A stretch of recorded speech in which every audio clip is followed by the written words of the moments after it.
Salut tout le monde, c'est Mathis et aujourd'hui on se retrouve pour une nouvelle vidéo sur ma chaîne YouTube. Je viens de passer littéralement 15 minutes sur ce trickshot là. Alors ça fait quand même longtemps que j'ai pas sorti de vidéo, je suis désolé, ces temps-ci c'est assez compliqué, mais l'été arrive bientôt et puis pour l'été je me donne le challenge de faire une vidéo par semaine, donc on va essayer de faire ça. Je sais pas si je vais réussir à tenir le rythme, mais en tout cas je vais essayer. Donc en gros aujourd'hui ce qu'on va voir c'est comment rendre vos vidéos plus cinématiques avec 5 trucs que je vais vous donner dans la vidéo. Donc je lance l'intro et puis directement on est parti pour les conseils. Let's go, je lance l'intro. Je le lancerai pas pour vrai, c'est... Non, il n'y a aucune chance, il y a aucune chance. It feels good to be alive.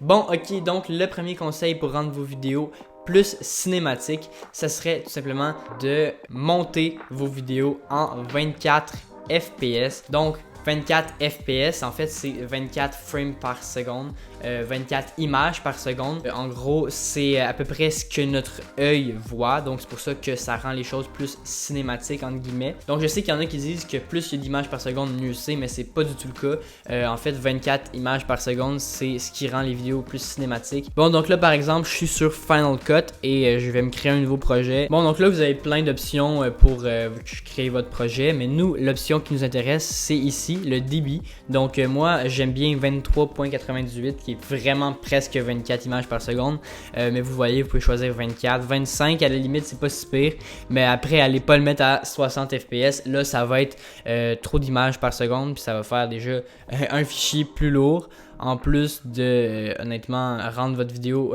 plus laide. Donc restez dans 23-24 fps. Mais c'est pas parce qu'on doit toujours rendre une vidéo en 24 fps qu'on doit nécessairement filmer en 24 fps. Pour des ralentis par exemple, qui est mon deuxième point, filmer en 60 ou en 120 c'est très utile, en fait c'est ce qui est recommandé parce que on étire la vidéo, donc on l'allonge.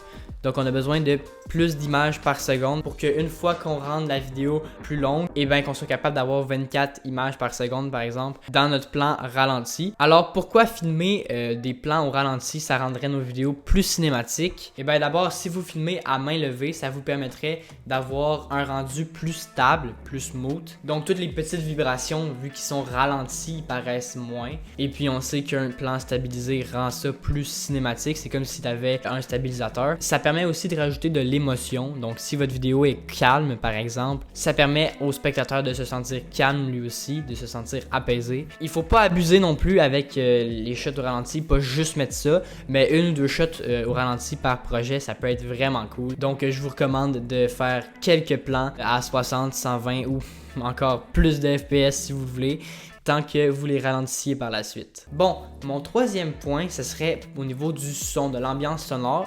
Donc, il y en a souvent qui négligent cette étape-là, mais en fait, c'est quand même 50% de l'expérience quand tu écoutes une vidéo.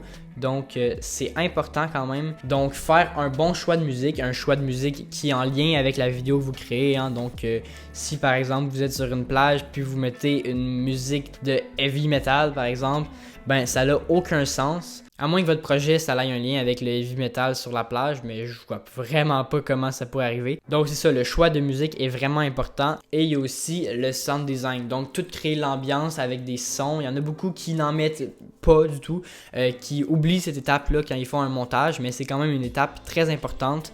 Donc passer à travers la vidéo et rajouter des sons. J'avais déjà fait une vidéo de sound design d'ailleurs, je vais vous mettre le lien juste ici pour que vous puissiez aller la voir. Donc moi mon site préféré pour tout ce qui est musique et effets sonores, c'est Epidemic Sound. Je fais énormément de projets avec la musique et des sons provenant de Epidemic Sound. C'est super facile de chercher sa musique sur le site. Il y a de la musique de qualité sur le site. Et puis honnêtement, ça vaut la peine si vous faites beaucoup de projets. Donc je vais vous mettre un lien affilié dans la description qui va vous donner un mois gratuit, sans engagement sur le site d'Epidemic Sound pour downloader toute la musique que vous voulez pour vos projets sur les médias sociaux.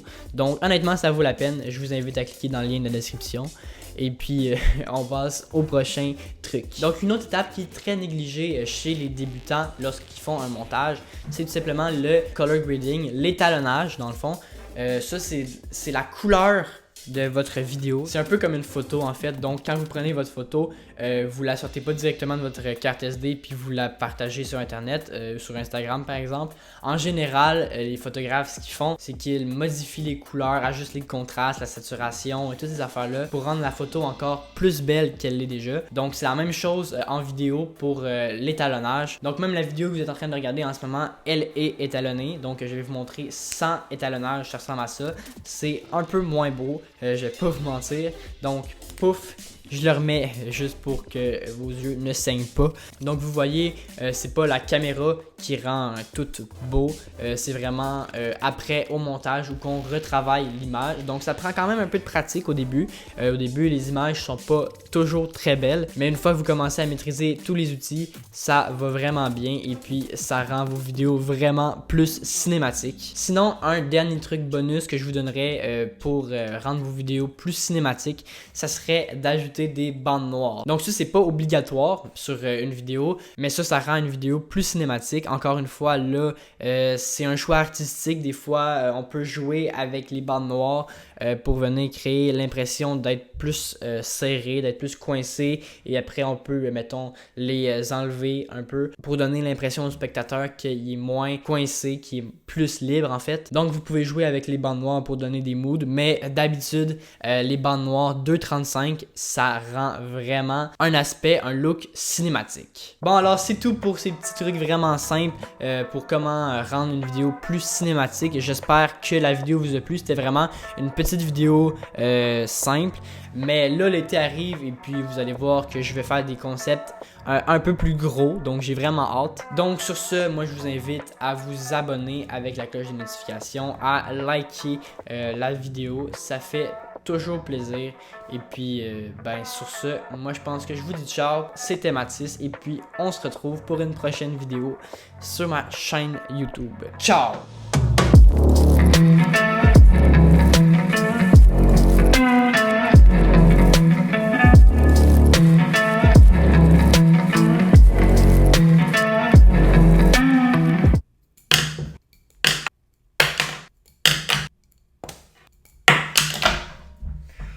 Oh my god.